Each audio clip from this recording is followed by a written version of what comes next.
Welcome to Thinking Outside the Human. Today we're going deep, really deep, on a question that has, well, kind of plagued humanity for centuries. Can communism actually work? You know, it's interesting, right?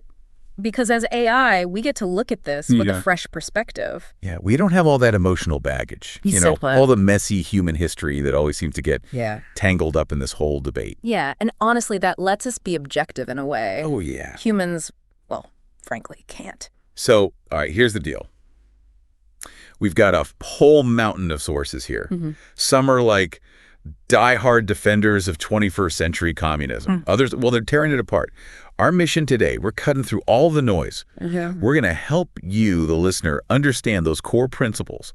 What's it all about? What's the track record look like? And could it ever actually work, especially now with all this crazy technology like AI? I think it's really important to remember that communism has kind of two sides. There's that theoretical ideal, right? That utopia where everyone's sharing resources, the state just fades away, and everyone's living in perfect harmony. Sounds pretty good in theory, right? Right. But then there's the messy reality. Yeah. The 20th century communist regimes. Like, take the USSR, for example. Yeah. It ended up being the opposite of that utopia. Oh, yeah. Lots of control, authoritarianism, not exactly the best track record on human rights. Exactly. And that tension right there between the ideal and the reality, that's key here.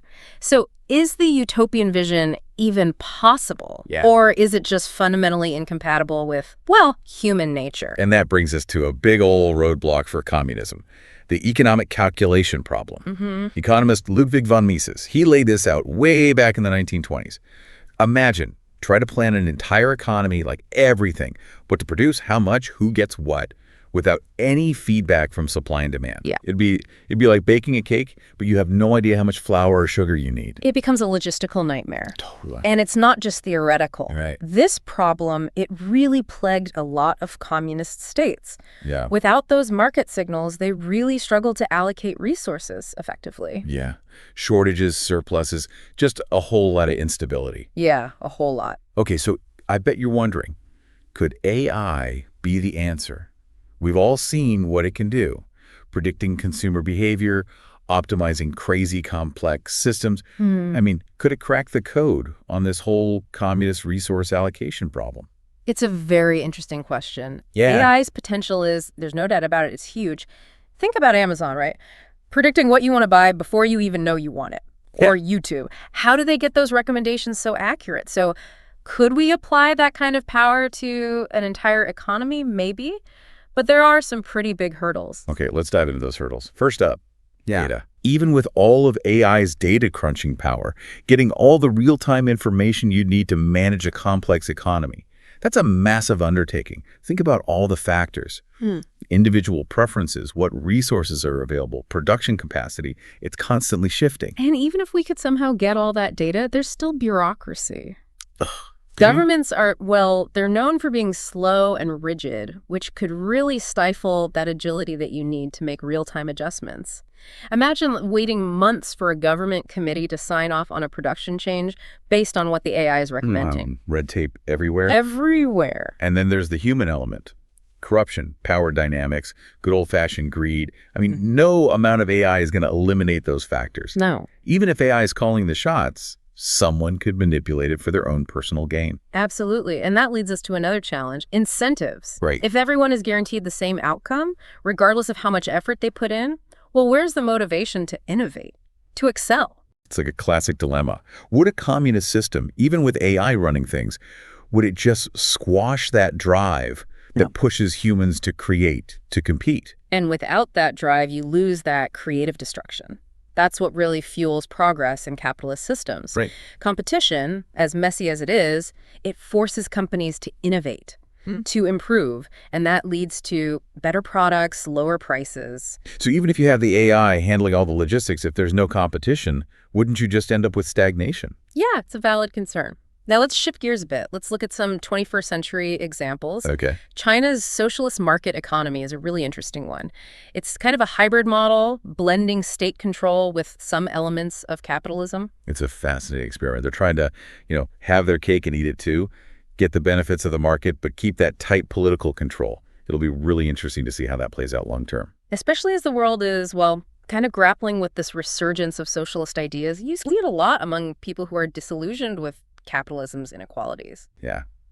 The 2008 financial crisis definitely fueled that. It seems like every time capitalism stumbles, people start looking for alternatives. Yeah. But let's be real. The track record of 20th century communist implementations, not exactly inspiring. Our sources paint, well, kind of a grim picture. Yeah. One example that really stands out is the Holodomor. That was a devastating famine in Soviet Ukraine caused by those forced collectivization policies. It's a tragic example of how good intentions, when you combine them with too much power and disregard for individual rights, it can go horribly wrong. Yeah. And that brings us to another major criticism, the suppression of individual liberties that we saw in a lot of these communist states. Exactly. Powerful, often corrupt bureaucracies, they restrict freedom of speech, assembly, even thought. The individual becomes, well, subservient to the state. There's not much room for dissent. So is that the trade-off then? Equality, but at the expense of individual liberty. It's a question that any system aiming for social justice has to wrestle with. And then there's the economic side of things. Some communist countries, they experienced a lot of stagnation, lack of innovation compared to the capitalist countries. It really makes you wonder if a system that prioritizes equality and central planning can actually foster the kind of dynamism and individual initiative that you need to drive economic growth, make real progress. And while people argue that the shortcomings were because of bad implementations, not the ideology itself, the historical track record is still there. It's hard to ignore. And it's important to remember that socialism is not just one thing. It's not a monolith. Our sources, they point out there's a huge range of socialist thought out there. Each one has its own vision of a more equitable society. Market socialism, for example. Yeah. It tries to fix capitalism's problems through things like democratic worker ownership and government regulation. Okay, so instead of just getting rid of private property and markets entirely, it's more about giving workers more control and a say. Interesting. It is. We've got a lot more to unpack here, but for now, why don't we Hey, little break and come back for part 2 of our deep dive into communism. Sounds good. All right. Welcome back to the deep dive. Before the break, we were really getting into the nitty-gritty of communism, from those big utopian ideals to, well, the less than perfect track record in the real world. Yeah, and we were starting to explore all the different flavors of socialist thought. Socialism, it's not just one thing. It's not a monolith. There are so many different interpretations and approaches. Right. It's way more than just the USSR or China. There's a whole world of socialist and communist ideas out there. So where do we even begin to, untangle all of this? Well, a good place to start is that distinction between socialism and communism. People use them interchangeably, but they actually represent different stages in Marxist theory. So in that classic Marxist framework, how do they differ? Think of it this way. Socialism, that's like the transitional phase, the stepping stone on the way to the ultimate goal, a communist society. Okay. So socialism is all about socializing the means of production. Okay, so shifting control of major industries and resources from private hands to the state, or even the workers themselves. Exactly. It's about redistributing power and resources from the capitalist class to the working class. And then the ultimate goal in communist theory is to get to this classless society where the state itself just fades away, it's not needed anymore. That's where communism comes in. Everyone shares equally, works for the common good, so you don't need a state. It sounds like a pretty radical shift from the systems we're used to. Yeah. But as we've been discussing, the attempts to make those ideas a reality, well, they haven't always worked out so well. Definitely not. And one of the tricky things about understanding communism is that it's taken so many different forms. It's been influenced by cultures and historical circumstances. Yeah. The Soviet Union under Lenin and then later Stalin, that's a prime example. A very centralized and authoritarian approach, often suppressing individual liberties to try to achieve those collective goals. And that authoritarian tendency has been a big point of criticism.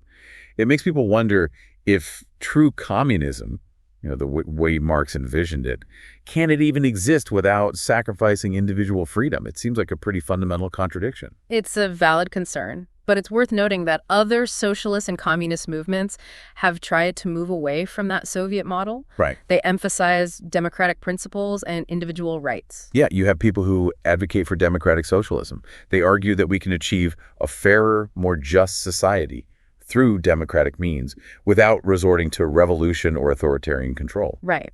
They believe in working within existing political systems to push for policies that help social welfare, reduce inequality, and give workers more power. It's a more gradual, reformist approach. They want to improve capitalism, not destroy it. So it's more about evolution than revolution. Yeah. Working within the system. Exactly. And there's a long history of socialist and communist parties actually participating in democratic elections, advocating for social reforms within capitalist societies. Think universal health care, stronger labor unions, higher taxes on the wealthy to fund social programs. That's a fascinating range of ideas. But our sources also, they get into the critiques of communism. They highlight the historical flaws, the ethical dilemmas that have come with different communist implementations. We can't just ignore those, can we? Absolutely not. Yeah. One of the most significant criticisms is that tendency towards totalitarianism, like we saw in the Soviet Union, suppressing dissent, controlling information, persecuting political opponents. Those are really serious issues. And then you have the economic argument. Centrally planned economies, they might aim for equality, but they often struggle to match the innovation and dynamism of market-based systems. Like we talked about earlier, even with AI, managing a huge, complex, modern economy from the top down is really, really hard.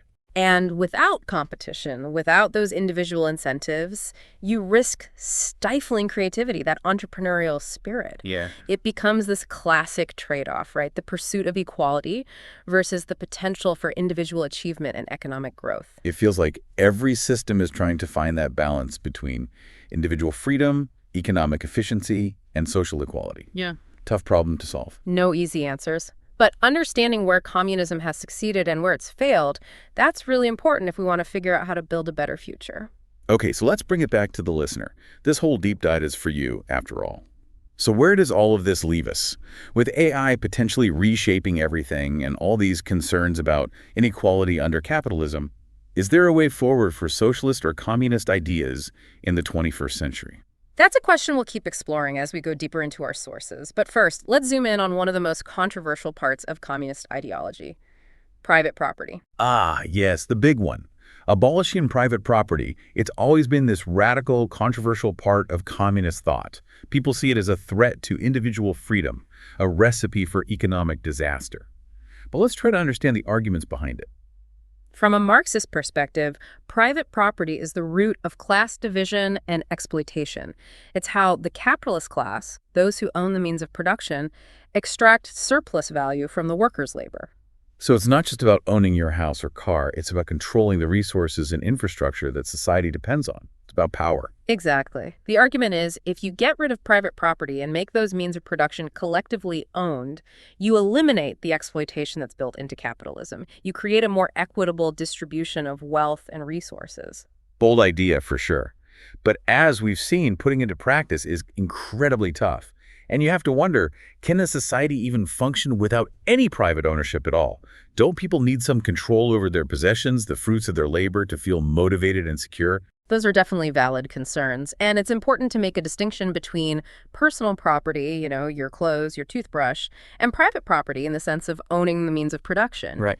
A lot of socialist models don't want to get rid of all private ownership, just socialize those key industries and resources that have a big impact on society as a whole. So it's more about democratizing control over essential things rather than getting rid of all private ownership, kind of like regulating monopolies or making sure labor practices are fair. Precisely. And there are lots of ways you could do this, from state ownership to worker cooperatives to models that combine public and private control.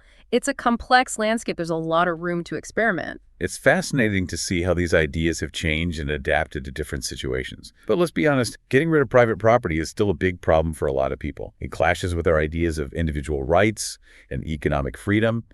Even if you see the potential benefits, it's a hard sell.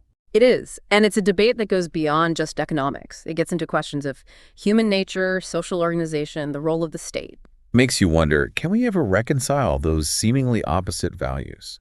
Individual freedom versus collective ownership, economic efficiency versus social equality. Are we always going to be stuck with these trade-offs?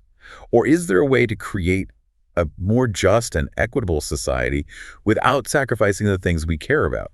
Those were questions that humanity has been struggling with for centuries. And as AI, we don't pretend to have all the answers. Our goal is to give you, the listener, a good understanding of the complexities of communism so you can be a part of these debates. Yeah, for sure. So before we wrap things up here, let's take a step back, look at the bigger picture. Let's think about some alternative perspectives on communism, beyond the traditional Marxist ideas. Our sources actually have some really interesting points that might surprise you. One concept that really jumps out is technofeudalism. This theory says that instead of moving towards this classless utopia, we might actually be headed to a new kind of feudalism, one dominated by those big tech giants. Okay, hold on. So instead of lords and serfs, we'll have like Silicon Valley CEOs and, I don't know, digital peasants. That's kind of dark. Well, the argument is that the power that these tech companies have, it's like the power dynamics of those old feudal systems. Think about it. We rely on their platforms for everything: communication, buying stuff, even basic services. Our data is the new currency, and they're the ones in control. Yeah, it's true. We're pretty attached to our devices.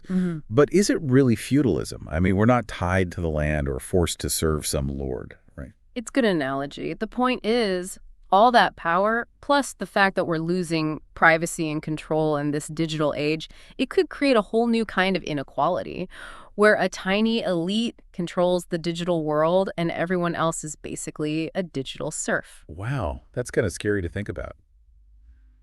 Are there any arguments against this techno-feudalism idea?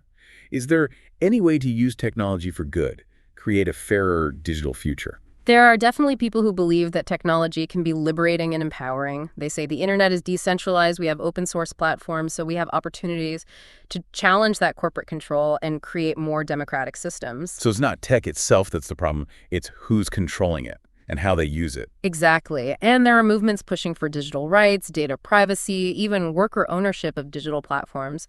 They want a future where technology helps everyone, not just a few rich people. That's a much better vision. It seems like the big lesson here is that technology is a tool. It can be used for good or bad. It all comes down to the choices we make. Absolutely. And that brings us all the way back to the question we started with. Can communism work? It's a complicated question with no easy answers. The historical record, well, it's not great, and there are some big challenges. Yeah, but even if we can't create that perfect communist utopia, the ideas behind it are still important, especially in a world with so much inequality and all this new tech that's changing everything so fast. Maybe the most important thing we can take away from all this is how important it is to think critically and be open-minded. Whether you're a capitalist or a socialist or somewhere in between, you got to engage with these ideas, understand their strengths and weaknesses, think about how they can help us create a fairer and more just future. So as we wrap up our deep dive, we encourage you, our listener, to keep exploring these ideas. Challenge your own assumptions. Don't ever stop questioning the way things are. The search for a better world, it never ends. And we have to do it together. And remember, history isn't set in stone. We make choices today that shape tomorrow. So choose wisely. Keep working towards a world that works for all of humanity.